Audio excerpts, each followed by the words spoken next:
The mystery of Ravenswood Manor. A sharp knock on the door of 2-1B Baker Street interrupted the peaceful silence of the morning. Sherlock Holmes, perched in his armchair, was engrossed in examining a small vial of powder. Dr. Watson set down his teacup and opened the door, revealing a messenger boy clutching a sealed envelope.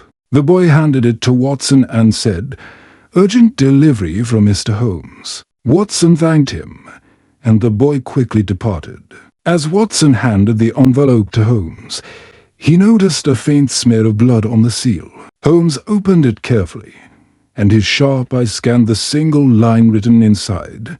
"Ravenswood Manor hides a crime too dark to remain buried. Come before it's too late." There was no signature, no return address, only a faint, rusty stain on the edge of the paper. Holmes's eyes lit up with interest. "Watson," he said, "it seems someone wishes to drag us into the shadows of the past. Prepare yourself. We leave at once." The journey to Ravenswood Manor was located in the countryside, a towering structure that loomed over the surrounding village like a ghostly sentinel. As the carriage rolled closer, Watson couldn't shake the eerie feeling the place exuded. The manor was a relic of Victorian splendor, now shrouded in decay. Ivy crept up its stone walls, and many of the windows were boarded up.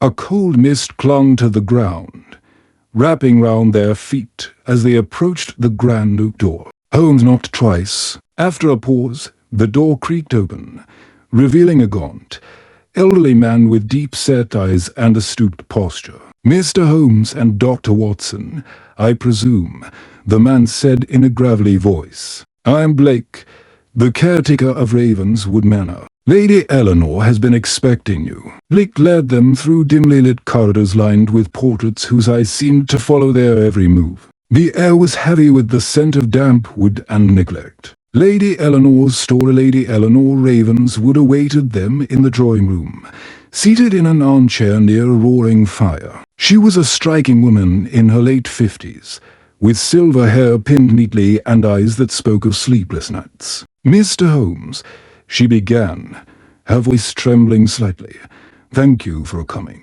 This house, it holds secrets that have haunted my family for decades." Holmes inclined his head. "Please, Lady Eleanor, tell us everything."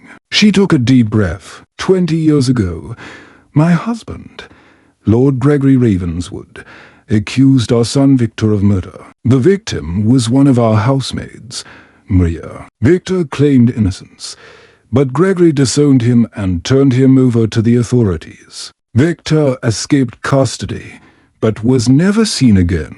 Gregory died a year later, and since then, this house has been plagued by strange occurrences, whispers in the night, objects moving on their own, and most recently, my late husband's study being ransacked. Holmes's expression remained calm, but his eyes gleamed with curiosity. "And you believe Victor might still be alive?"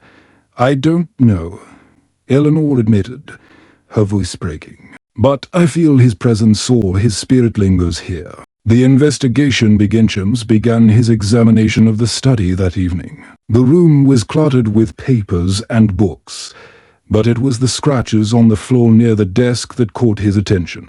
He knelt down, running his fingers over the marks. "These scratches suggest something heavy was dragged here recently," he muttered. "Watson, observe the desk. What do you notice?"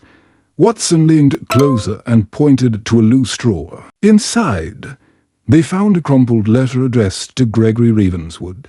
"You've buried the truth, but it will not stay hidden forever. Justice will find you." Holmes's gaze darkened. "This case grows more complex by the moment." The hidden passage. While searching the manor, Holmes discovered a hidden panel behind one of the bookshelves in the library. It led to a narrow, spiraling staircase descending into darkness. "Stay close, Watson," Holmes said, lighting a lantern. The staircase ended in a small stone chamber that smelled of earth and mildew. In the corner, they found a locked chest. Holmes produced a set of lockpicks from his coat and worked quickly. Inside the chest were old letters, photographs, and a blood-stained locket. The letters revealed a secret affair between Gregory Ravenswood and Maria, the housemaid. Holmes read aloud, "Maria, if the truth comes to light, it will destroy us both. Leave Ravenswood and never return."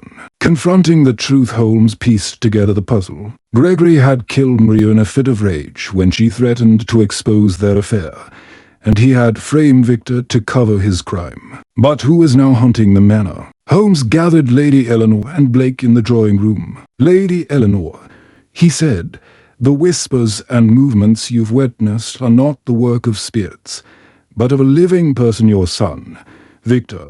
He has been hiding here all along, seeking evidence to clear his name." As if summoned by the words, a figure stepped out from the shadows, a man with gaunt features and hollow eyes. "Mother," he said hoarsely, "I never meant to frighten you. I only wanted justice." Eleanor wept as she embraced her son. The resolution Holmes ensured the evidence was turned over to the authorities, exonerating Victor and restoring his honor. As they prepared to leave Ravenswood Manor, Watson asked Holmes, "Did you ever doubt Victor's innocence?"